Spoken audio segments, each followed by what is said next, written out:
Hello everybody, welcome back to Business and Technology in Tennessee, a podcast brought to you by InfoSystems. I'm Josh Davis, the Marketing Director at InfoSystems, and I have a special guest to have a conversation around business intelligence and data and trucking.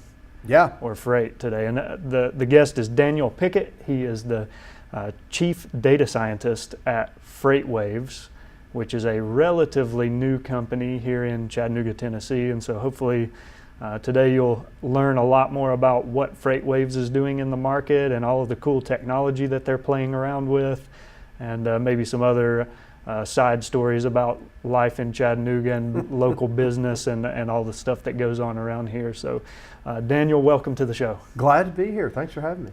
So first of all, for all of the listeners out there, there's actually been a podcast episode that we released that featured you in part before. We do record the Chattanooga Technology Council Connect events. And was it December? I think it was December when we did the blockchain. December 2018, there was a blockchain panel discussion, which I have said this several times. To this day, that was the most logical and able to follow discussion on blockchain I've heard to date, because it's not always that easy to follow. Yeah, we had a good group. That was a great group, and so Daniel was a part of that. If you haven't listened to that panel discussion, go back and listen to it. Although I will warn you, there is ghost singing in the background. So we recorded it next to a karaoke facility, and apparently there was some bleed over with the PA system. There was some wireless mic issues, and some poor girl trying to sing Uptown Girl kept having the word blockchain inserted into her rendition. So we apologize for that. I was wondering if it was as bad on her end as it was on ours. I don't know. We've since gotten the frequencies worked out with them down there, so we haven't had any more ghosting since. Okay, so Daniel with Freightwaves here, who says he's been on board for about a year and a half, and Freightwaves is about a 3-year-old company, but maybe the early stages of that were not really go-to-market. It was more building the company up and getting ready to go to market. Yep. So sounds like you've been there for the bulk of the go-to-market stage so far of the company. Yeah, since they've really started growing and getting a lot more public with what we're doing. Let's hear a little about the latest, the absolute latest. What's happening at Freightwaves today? So right now, a lot of the activity is centered around the launch of futures trading in truckload freight, which is happening at the end of March, and that's really the genesis of what Freightwaves was. I mean, if you're going to, plant hundreds of thousands of acres of corn, or if you're going to drill an oil well, or if you're going to move something on a ship, there's a way for you to, through financial markets, kind of put some caps on how far prices could get away or move unfavorably using financial instruments. That doesn't exist in trucking, and that's a problem for truckers who have to go out and buy hundreds or thousands of these, 6-digit, very expensive trucks and trailers. Mm-hmm. That's a problem for people that have to ship, hundreds and thousands of loads on a truck. If rates moved against them, it can really cut into their profits. Yeah. So I'm probably an extreme dummy when it comes to financial markets. I understand technology. I've been in the IT industry for quite a long time, but financial markets and futures trading, that's like a different language to me. What's your background? I mean, I assume your background is also IT, and how difficult has it been for you to adjust to being a part of financial markets? So my background's IT, but it's always been in financial markets. I worked for Vanguard, the big mutual fund company. I worked for Unum here in town. I did IT for their investment department, and then later came back and actually worked in their investment department doing bonds. Yep. So I've kind of always had this finance and IT sort of career. So trucking was new to me 18 months ago. But I mean, it's so dense here in the South. Everybody knows somebody that works in it, and so you're around it. We call the Southeast Freight Alley, and Chattanooga is really the heart of Freight Alley here, just because you got so many companies, UPS and FedEx, and here in town, US Express and Covenant, and all the brokerages that kind of spawned out of Access America and US Express and Covenant. People that really understood that kind of hung out their own shingle and are doing really, really well. Not to mention just industry. the throughways in Chattanooga. I mean, Sure. you've got a big crossroads. Yeah, crossroads of Yep. interstates and the Tennessee River, which carries a lot of freight as well. An incredible amount of barge traffic. Inland Yep. waterways is sort of an underappreciated freight highway. And Craig Fuller, who is the CEO of Freightwaves and sort of the brain trust, I would expect. This was kind of his idea, his baby that he's bringing to reality. Comes from a little bit of a freight background himself. He's got diesel in his veins. Yeah, he grew up sure. with, like many people in Chattanooga. You mentioned the big companies, U.S. Express and Covenant Transport, and there's plenty of other smaller freight companies and logistics Yep. and 3PL, and there's all of these components of moving goods around the country and different companies that serve different parts. And Chattanooga, that's a huge part of our history. Yep. And probably always will be, especially when you have companies like Freightwaves who are starting up and, from what it sounds like, really committed to the local community. Yeah. So it's it is a huge part. I mean, at least a third of and maybe more of the jobs here in town can be tied in some way to the supply chain logistics industry. Mm-hmm. And growing. Warehousing, distribution. I mean, you've got Kenco and some other companies, and those companies play a huge part in all of the logistics and transportation that happens. So, let's talk a little about some of the Freightwaves technology. I mean, you mentioned the financial trading, the futures trading, and kind of protecting against price volatility and things like that. But another big component of Freightwaves is data. Absolutely. Tell us a little about the data that Freightwaves is dealing with, and how are your end user customers using that in their business? Yeah, so a big pain point in transportation, specifically for trucking, is these huge companies like U.S. Express and Covenant and Schneider, and the name brands you recognize if you spend any time on the interstates, is the biggest guys are 1 or 2% of the trucks out there. So nobody really has a great bird's eye view of what's happening nationally. Everybody can kind of see what's happening in their own network, but that's very colored by who are your customers, what are your dense lanes. So as part of building a futures network, a futures market, we said we've got to go out and get some data and just provide people better data on what's happening nationally, what do kind of supply and demand balance conditions look like. So we go and we partner with software vendors, we partner with big brokerages and carriers, and kind of buy that anonymized data. We don't need to know who's moving what. We don't need to know what the customer is.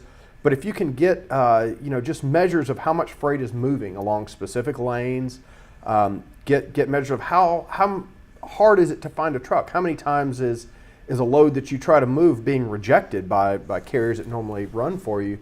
And then GPS. So the big companies have always kind of had GPS, but there's been an explosion with smartphones, and then two, with this new electronic logging device. So drivers can't keep paper books anymore. They've got to have an electronic, an app or a device that tracks when the truck is rolling. Yep. You are now on duty. You are driving. So that creates a whole an ocean of GPS data, and so now you can start to look at things like how many ships are coming into ports. Tells you about there's going to be demand for trucking.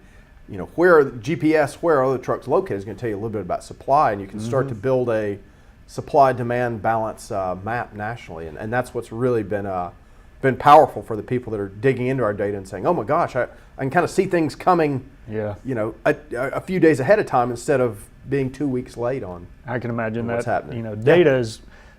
I saw a statistic or a comment on a news article yesterday that said, essentially data is like the new oil. It's like the most valuable commodity and one of the most exchanged and purchased, shared commodities in the world now. So another thing that I love about that analogy is that if you know anything about oil, when it comes out of the ground, it's different depending on where it came out of the ground. And it is a massively stinky process to refine it and turn it into things people can actually use, like diesel or heating oil or unleaded gasoline. And that's a really good analogy because, as data is churned out sort of accidentally by systems, there is a process to clean it, make multiple, data from different sources consistent and kind of into a finished product. And that's what I think Freightwaves has done really well. Yeah. It's struck a nerve with people. Yeah, I was doing some training. I have to do a lot of vendor training through Sure. some of our vendor partners. We partner with IBM and Dell and HPE and Cisco and a lot of major manufacturers in the IT space.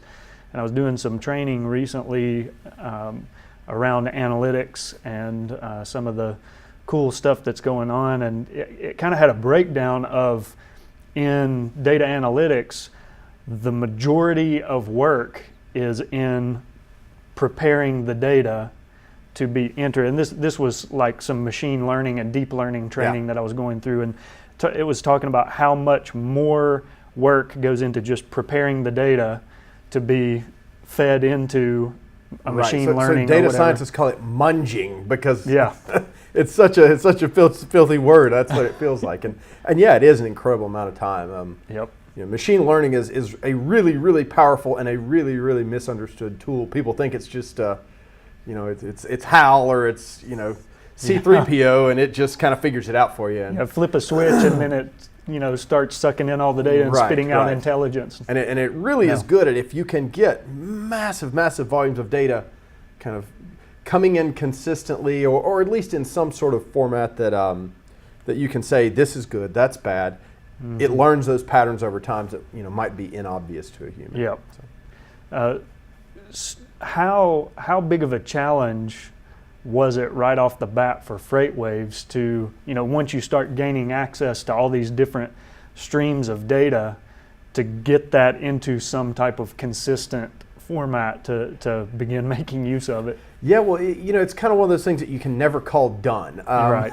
But after we got a few sources together and started to see what were the anomalies in each source and what were the biases in each source, we were able to start kind of detecting patterns. And what's really helped is we have all these people here locally that understand freight, and that when we can say, hey, what happens when a load is tendered on a day after the day it's actually picked up? That shouldn't be possible. You can't ask someone to pick something up yesterday. They say, guys that have worked in the brokerage divisions of companies here can say, oh, well, that's probably something that was posted a couple days ago and nobody picked it up, and then 2 days later it finally showed up. And okay. So having that really tribal knowledge of how a trucking company, how a brokerage, how load dispatching is run, along with the people that can scrub a flat file, reformat, detect errors, cram it into a SQL database, then build BI dashboards on it, and then even the statisticians and the machine learning guys that can build a neural network on that.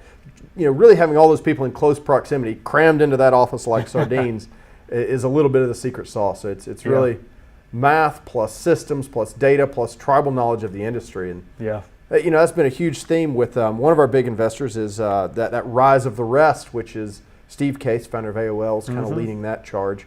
And they're going to cities that are not Silicon Valley, Chicago, Boston, New York. They're going to kind of these off the beaten trail places like Chattanooga, like Memphis. And what they're finding is, these people you really need that deep industry expertise to kind of modernize some of these industries that are, have a long history. And that's what Freightwaves is a great testament to that idea that you need that tribal knowledge, that industry experience, along with the data and the tech and the kind of modern methods. Yeah, it's not like some data analytics firm in Silicon Valley or New York would be able to spin up a practice around freight in the way that Freightwaves has. It really took a group of industry people, professionals who grew up and understood the industry inside and out to say, okay, there's something here. If we look at the new technology that's available on the market today, there's things we can do that have never been done in this industry before. Yeah. But it takes the people who really know the industry. You can't just come up with those ideas off the cuff from your office in New York, as a business intelligence or analytics firm or whatever it may be. What blows my mind is Because I've been in the IT industry in Chattanooga for a long time, I know how challenging it is to find high-level skills in this area. You know, this is not a huge city, and computer science has not really been one of the main industries that have supported Chattanooga over the years. You know, it's like you say, the logistics and manufacturing and a lot of distribution, and you know, you've got Dalton down the road. And each one of those companies has their IT department and has their internal resources, but there's not just like this overflowing, you know, whether it's a higher education facility, UTC, or, you know, some of the smaller colleges around the region. Nobody is just like churning out high-level IT talent on a day-to-day basis in Chattanooga. So it's challenging to find people with the right skills.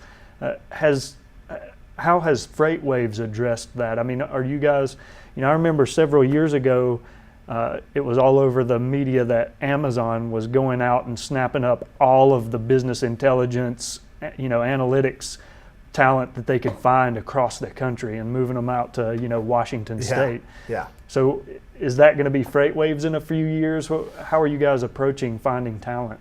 You know, I mean, you in a small team and a rapid growing team, you really have to select all the right talent. I mean, it's hard to double in size or triple in size every year and say, but I don't have time. I don't have time to deal with, you know, mediocre and below average talent. I can only have that top talent. So, you know, there are challenges, but I have to say that really smart people want to work with really smart people. Right. And there's plenty of people in Chattanooga that, you know, don't love giant corporate bureaucracies. They want to go fast. They want to dress casual. I'm wearing a collared shirt here today, so this is extra formal for me. Collared this is polo startup shirt. Formal collared polo shirt. But I mean, those people do exist in Chattanooga. One, two, Chattanooga has an incredible reputation out there right now. You can get 10 gigabit internet to your house. I don't know why you need that. I've got gigabit and I probably don't even need it. But I have it. I like it. So I've got gigabit to my house. We're going to have 10 gigabit to the office. It's an awesome outdoor city. There's a lot of fun stuff to do. I mean, being downtown is way cooler than it was when I was a kid. We've got people moving here from Denver, from Austin, you know, and saying, we hear Chattanooga is the next hot thing. For $70 a month, you have gigabit. I pay $120 and I get 20 megs, you know, and so, you know, and then they want to be part of we've got the, you know, rafting, we've got hiking, we've got biking, we've got the river, we've got, you know, lots of good stuff, lots of good music coming in. Easy to get up to Nashville, down to Atlanta. So Chattanooga, we're having no trouble moving people here that never been here. UTC is turning out really great talent. So they are doing some really groundbreaking stuff. Yeah, I agree there. Especially the UTC's graduate programs are high quality. Yeah. They've sort of got it figured out. The question is the volume of high quality that they're churning out going to meet the demand here? You know, we certainly are going to have to ramp it up at the way Chattanooga is growing. You know, it may take more, and Chattanooga State's doing their part too. But yeah, I would be in support of anything that helps them scale. Because it certainly, I don't see things slowing down here in Chattanooga. Certainly not at Freightwaves, and certainly not for the city at large. Definitely not in freight. But you know, the other thing too is that there's a lot of people that are from here that moved away, did a career, you know, and then say I had a kid and I think I want to move back. I did that. We've got some candidates, we've got some people we're hiring that have, you know, kind of same story. So talent is there. You've got to go find it. You've got to accept that IT talent's not cheap. That's not a Chattanooga problem. That's a global problem. IT talent's not cheap. So you've got to recognize that, and then knowing where to look, and then really speaking to things that matter to them. I mean, everybody can offer them a high salary, but do you offer them things like, you know, flexible work schedule, work from home?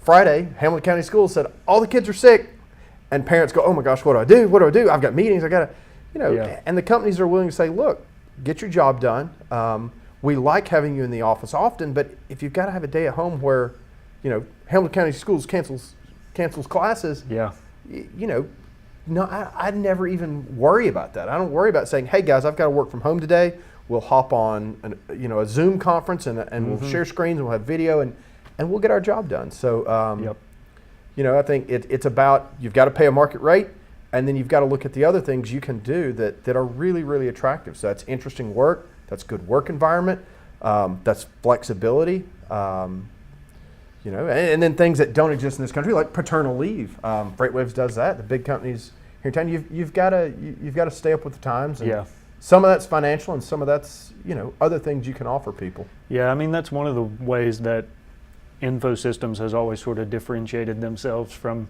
competitors in the marketplace to get talent is the benefits. Yeah.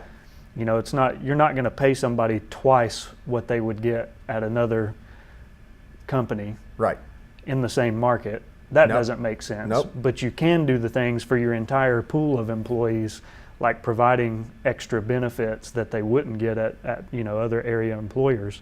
That's one of the ways that Clay Hales, who owns this company, built this company, was by always making sure he took care of his employees.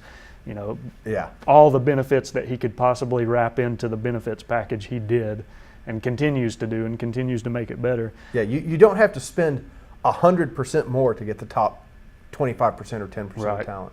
And I think some of the things you said about talent coming in from outside of the area, I think people realize now that Chattanooga has become sophisticated enough to where the salaries are pretty competitive with other markets, and the cost of living here is still well below. It's a fraction. So we had a candidate who was from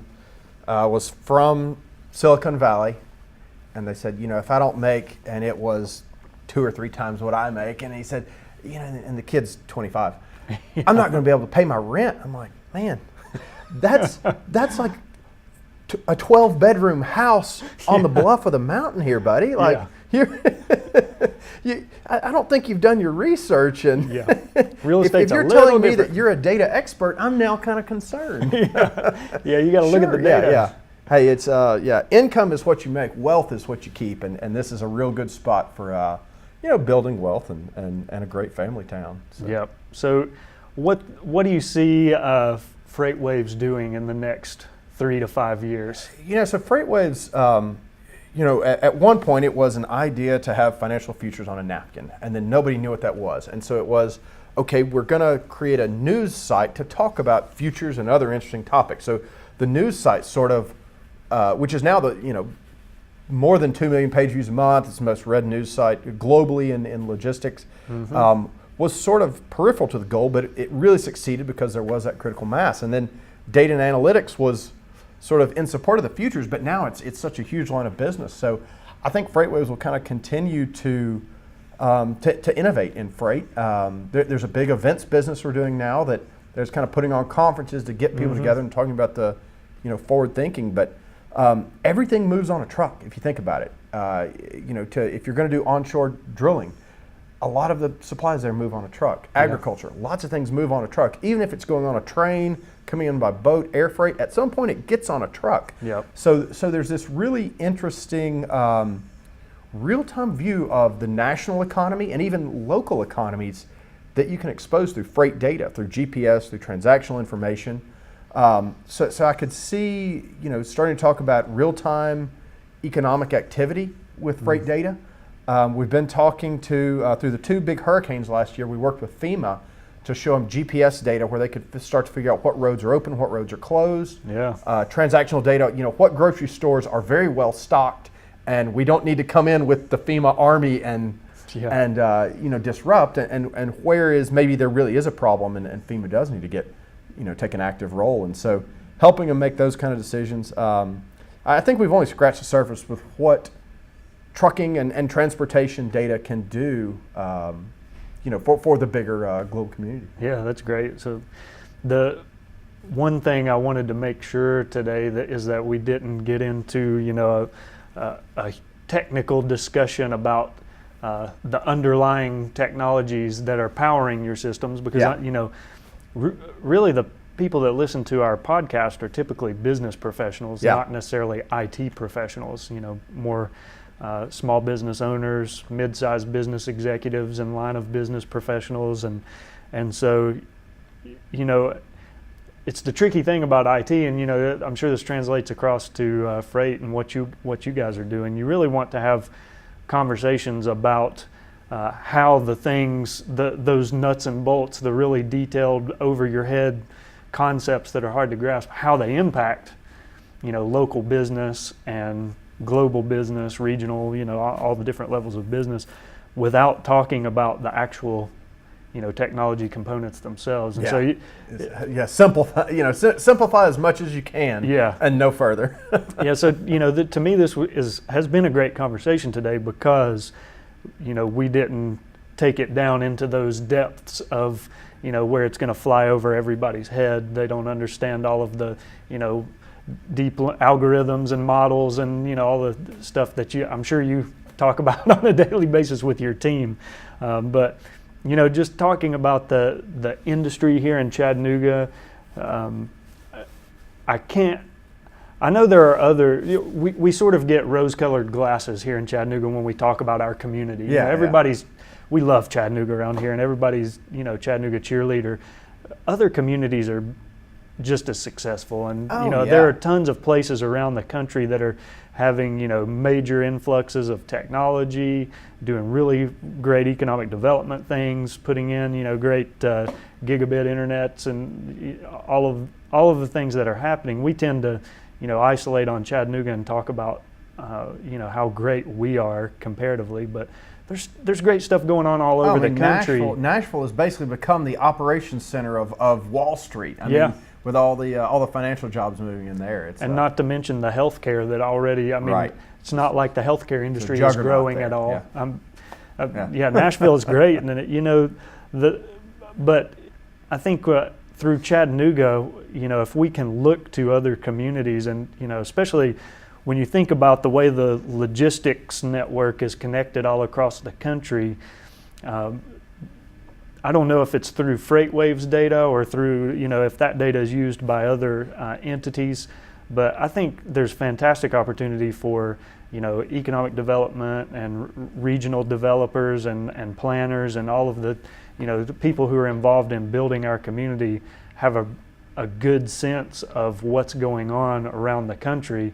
To me, the Freightwaves data would be fantastic for, community builders to have access to as well. Yeah, and certainly we've talked to some local and municipal governments all over the country, really, that say, how do we tell our story? And they have come to us and used data that says, hey, trucking out of this location is going to be cheap. It'd be a great place to do manufacturing.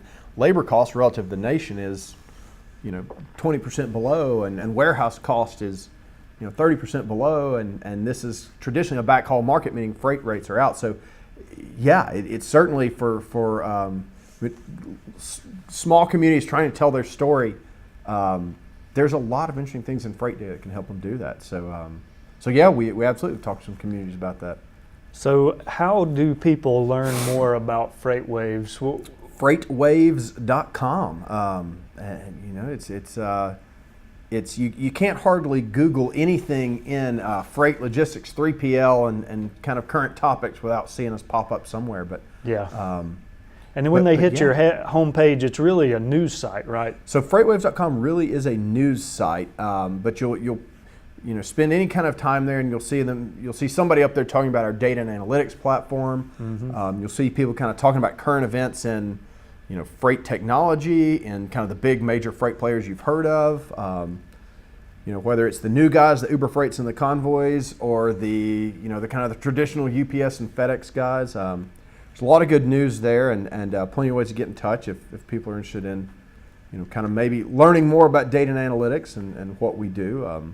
One other interesting thing to mention before we wrap up the conversation, you mentioned earlier that all of the employees were crammed into a pretty small space down south side Chattanooga, but there's a new facility in the works. You all are moving your office over to Broad Street? It's on Market Street. Okay. Just right there near Market and 4th, and we found a nice space that we think can accommodate up to 300 or so people there. And what I thought was cool is you all have started an initiative to get people from the logistics community together for networking events and Sure. educational events at your new Yeah, facility. yeah. Like we said, it is.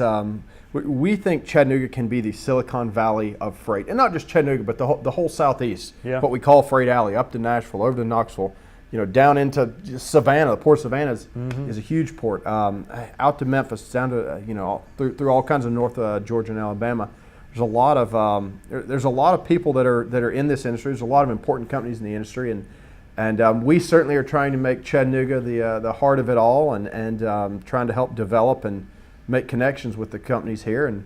And yes, we do host events for Freightwaves at our company kitchen that used to be a bar. Yeah, you kept the taps, right? The taps are still there, and they have been known to flow from time to time at local industry events. That's great for hospitality, but it's just great that companies. It seems like a new generation of companies that are coming online have a great perspective on engaging their industry or their community in new ways, and so it's exciting for me to hear about things like what Freightwaves is doing out of their facility with events and stuff. And if you're in the logistics industry and you haven't heard of Freightwaves, which I can't imagine that's possible now, but go to freightwaves.com, check it out. You can see the news feed. You can sign up for a newsletter. They've got podcasts that they do as well, talking about, what is it, talking about freight? It's called What the Truck. What the Truck, yeah, okay. And so fantastic podcast, and they've got a great team over there across the board doing in all of the areas of business, from the news and the promotion side of it to the actual IT and data and data science side of it, and the market side of it. But for those of you who aren't in the logistic industry, this is a company that you need to take note of, because it's a rapidly growing company right here in Chattanooga, Tennessee, and I can't stress enough how much potential is there. It's one of those things. I was talking to someone about it recently, and they were like, "Wow, Freightwaves! It's an idea that had already been done in other sectors. It just hadn't been done in logistics. Why? Yeah. Why did it take until now to create a futures market for trucking and logistics?" But trust me, people will know about it. Yep. All across the board. Yeah, soon. timing is everything. We think timing is right now. So. Yeah. So, Daniel, thanks so much for coming by InfoSystems today, having a conversation, and I know the people that hear this will be keeping tabs on Freightwaves and all of the great things you guys are going to do. And so, any last comments? No. Check out Freightwaves, like you said several times, and if anybody outside of Tennessee and the Southeast is listening to this, there's some really great things going on here, and they're going to need to take a look. That's right. We talk slow, but we can think fast. Yeah, that's right. And it's a pretty attractive relocation destination. It's definitely on the radar nationwide now. So. Very good. Well, great episode, great conversation. Yeah, thanks for having me. Thanks everybody for listening, and we'll see you next time.